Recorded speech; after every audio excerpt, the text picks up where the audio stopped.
A Coluna Capital, né, estreando hoje, e eu quero aqui agradecer imensamente o Flauzino, que está comigo já aqui na ponta da linha.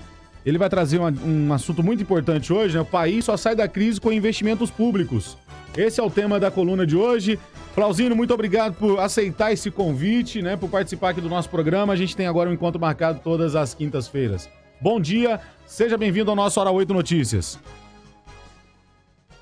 Bom dia aos ouvintes da Rádio Moderna FM, bom dia Douglas, Geisa. Vamos lá, seja bem-vindo. A gente está aqui nessa...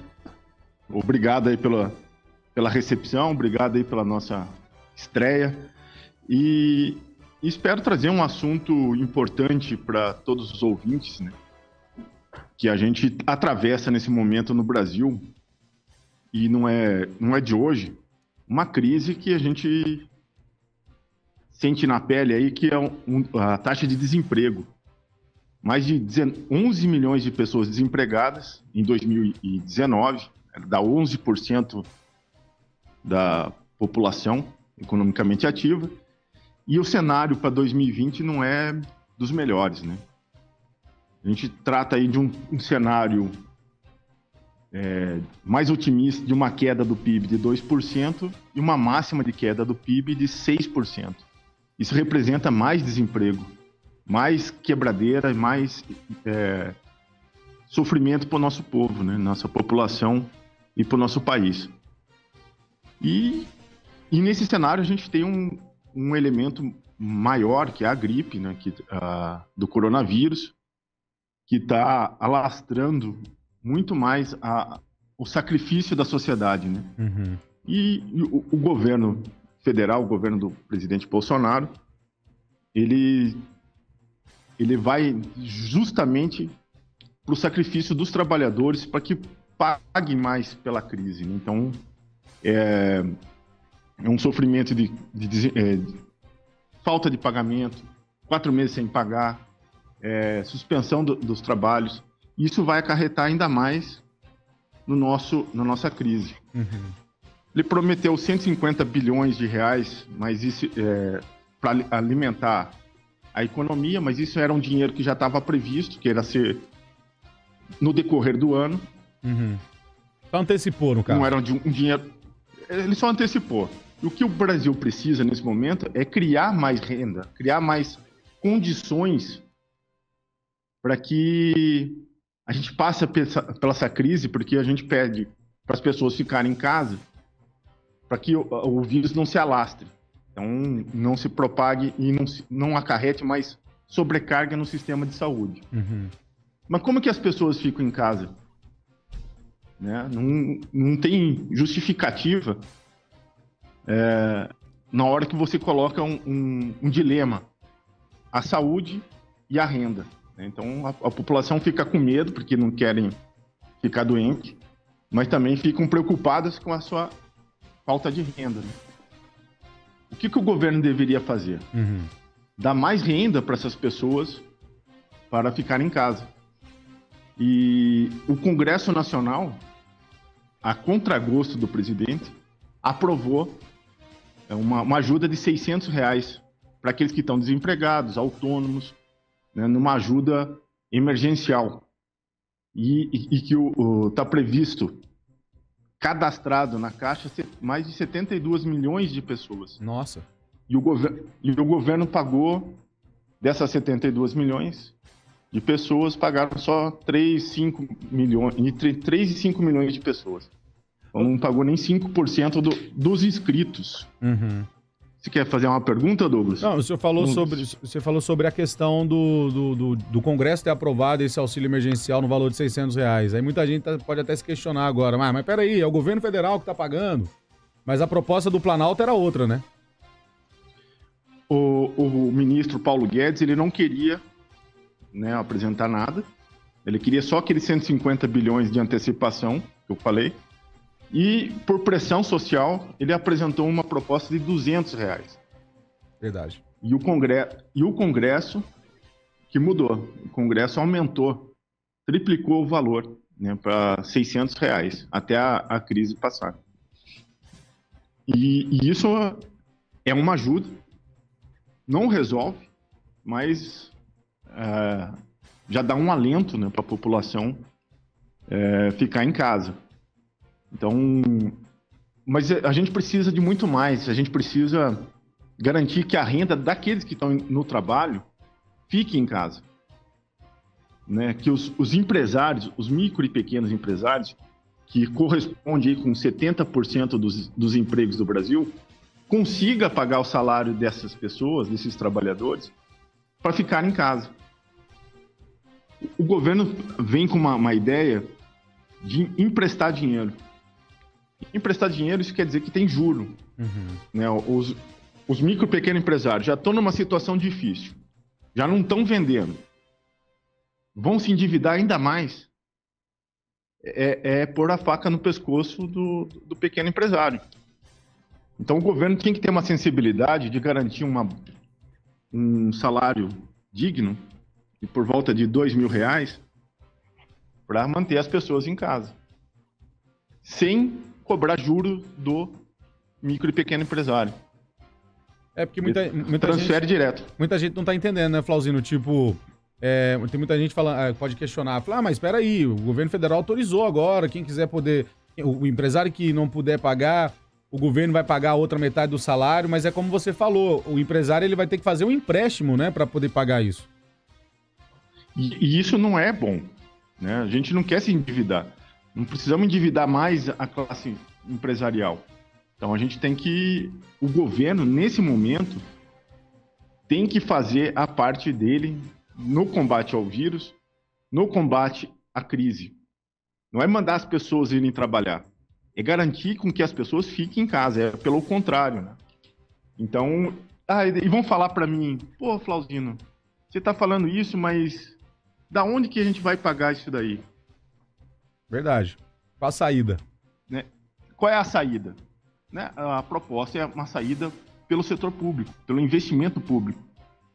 É investir mais em ciência, tecnologia, renda, porque as universidades públicas que têm condição de criar uma vacina, um remédio para o vírus, as faculdades e universidades que estão achando meio de criar o respirador aqui no Brasil e produzir.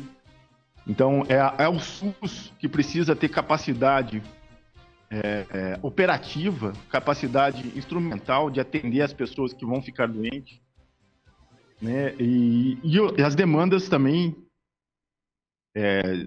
da Fiocruz, por exemplo, que para fazer as tipagens, os exames e o combate direto ao coronavírus. Então a gente vê que é o setor público que tem que puxar, o setor público federal que tem que puxar esse dinamismo, essa locomotiva de combate ao coronavírus, nas duas frentes, tanto na questão sanitária, né, de saúde, como na questão de geração de emprego e renda. Você acha... E a fonte de... Desculpe. Então você acha... Pode fazer a pergunta. Você acha que o caminho, então, seria mudar as ações e os discursos? Por exemplo, o que a gente percebe, que eu percebo hoje como cidadão? O governo federal, de uma certa forma, ao falar sobre essa questão da economia, ele diz que o trabalhador precisa trabalhar. Ou seja, colocou nas costas do trabalhador que se ele não for trabalhar, ele vai perder o emprego, a roda não vai girar e tudo vai parar. Só que então o discurso tinha que ser outro, né? Olha, o trabalhador está com o emprego assegurado, mas neste momento vai ficar em casa porque o governo federal é que vai bancar. Correto? O caminho era esse. O caminho ideal era esse, né? Como foi feito nos Estados Unidos, né, Flauzino? Por exemplo, lá nos Estados Unidos, o Donald Trump, ele anunciou lá uma verba, né, um auxílio emergencial que é muito maior do que o auxílio proposto aqui no Brasil, né? Lá as famílias vão receber em torno de $1.200, se eu não me engano, e dependendo se tiver até 3 filhos, podem receber até $3.500. Ou seja, uma diferença muito grande, né? É uma diferença brutal, né? E isso para eles lá é quase perto do suficiente. Aqui a gente não chega nem perto disso. Verdade. Então, quem está sendo sacrificado nesse momento para o combate ao vírus? São os micro e pequenos empresários e os trabalhadores e os pequenos agricultores. E os pequenos agricultores, no desmonte aí de certas políticas que o Bolsonaro já vem fazendo, né? Os pequenos agricultores correspondem aí com quase 70% da produção que chega na nossa mesa, da produção agrícola, né? Não é a realidade do agronegócio, né? É uma outra realidade. E a Conab está sem dinheiro para fazer contratação de alimentos, né? Que tem uma grande rede de armazém para distribuição de cesta básica e alimentos para a população mais carente. Uhum. Tem o PENAE, que é um programa de alimentos para as merendas, né? Que foi anunciado uma questão muito pouca, né? Para a questão emergencial, e muita da produção agrícola desses agricultores familiares estão ficando no pé, então não estão tendo distribuição. A gente vai ter uma crise aí também de abastecimento no futuro. Uhum. Então a gente precisa fazer o quê? Que o governo federal faça a roda movimentar. Então a gente não tem economia futura se as pessoas começarem a morrer por causa do coronavírus. Né? Sem saúde a gente não tem economia. Sem a vida do ser humano, não tem economia. E a gente tem um setor da economia que eu não citei, né? A gente falou de trabalhadores, micro e pequenos empresários e pequenos agricultores, né? É o setor financeiro. O setor financeiro recebe do governo federal, por serviços de rolagem do sistema econômico, mais de 40% do orçamento federal. Nossa. Isso corresponde a R$1 trilhão no ano passado. Se a gente fazer o seguinte, o setor financeiro, hoje nós precisamos que você também faça parte desse sacrifício, desse empenho, dessa luta pela saúde, pelas vidas dos brasileiros e pela economia do Brasil. Então a gente precisa que você lute pelas vidas e pelos empregos. Uhum. Então você tem que ter sua parcela de contribuição. Se a gente reduzir aí o pagamento desse serviço em uma ordem de 90%, a gente tem aí 900 bilhões de reais livres do orçamento para poder investir. Flauzinho, tem pergunta aqui. Isso seria uma fonte de recursos sem aumentar imposto, sem acabar com outros programas, né, sem destinar outras coisas. Tem um ouvinte aqui perguntando. Ele está perguntando, né, quem financiaria o governo para fazer tudo isso? O país está quebrado? De onde o governo irá tirar recursos para financiar todo o país? Acho que você já indicou o caminho aí, né? Então, a gente tem um orçamento de R$2 trilhões. R$1 trilhão está destinado para esse serviço da dívida financeira. Então, se a gente falar assim, olha, isso depende do presidente e do Guedes. Mas o presidente Bolsonaro e o Guedes são pessoas atreladas ao setor financeiro e estão com essa certa dificuldade de cortar da própria carne, né? Principalmente o Guedes. Então ele corta dos trabalhadores, corta dos pequenos empresários, dos agricultores, mas não corta do setor financeiro. Então é aí que a gente precisa enfrentar a crise por aí. A gente tem só para o SUS deveria se destinar R$200 bilhões para enfrentar a crise e para ela ter instrumento para isso. Então a gente teria R$200 bilhões só nesse rearranjo financeiro do orçamento. Nesse momento, para 2 anos, a gente conseguiria garantir renda para a pessoa ficar aqui e renda para a gente alavancar a economia daqui para frente. Então a gente teria que pensar no hoje, garantir as pessoas hoje, para a gente ter futuro daqui para frente. Muito bem. 7h50. Quero agradecer aqui o Flauzino mais uma vez. Obrigado pela primeira coluna. Semana que vem a gente tem encontro marcado novamente. Eu agradeço. Espero que essa parceria seja uma parceria de sucesso. Nós fizemos uma boa estreia. Eu acho que os ouvintes poderão desfrutar da nossa coluna aí daqui para frente. Obrigado, Flauzino, mais uma vez. Tá aí, 7h50. Gente, é complicado. A gente fala uma coisa, o povo quer entender outra, sabe? Eu não sei o que dá, não. Deixa eu mandar um abraço pro Paulo Kloss, tá aqui nos ouvindo. Paulo, você tem que interpretar as coisas, Paulo. Pera aí que eu não fiz essa comparação, não. Entenda bem, vou te explicar aqui de novo. Ele me questionou aqui. Bom dia.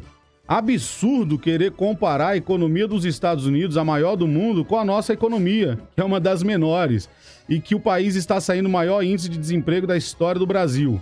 Não sei se está saindo do maior número do... Estava saindo do maior índice. Teve uma leve redução, pequena redução, tá, Paulo? Antes dessa pandemia. Não vamos também dizer que foi e que não é. Agora, Paulo, eu não comparei economia. Eu comparei ajuda, o auxílio emergencial. Tudo bem, o Brasil não tem condições de pagar $1.200 para cada cidadão, mas você acha que R$600 é o suficiente? Você acha mesmo que R$600 o pessoal consegue fazer uma feira, pagar o aluguel, pagar a conta de telefone, pagar a conta de luz, de água, comprar o gás e tudo mais? Eu acho que é um dinheiro que é um auxílio mesmo, né? Acho que dá para fazer muito mais. Então ele está dizendo aqui, temos que explicar com conhecimento, 65% do orçamento é gasto com a máquina administrativa, ou seja, folha de pagamento. Não estou falando de você, estou somente comentando. Não, é que você disse que eu tinha comparado as economias. Não comparei, eu só questionei o auxílio de lá e o auxílio de cá.